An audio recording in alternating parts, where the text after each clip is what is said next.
Is a little update.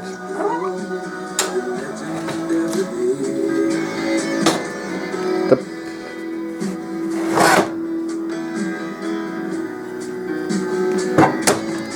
I still need to fix the wheels on this, and basically it's gonna go out to be like this, so I can just remove it, put what I need, and add any components I want.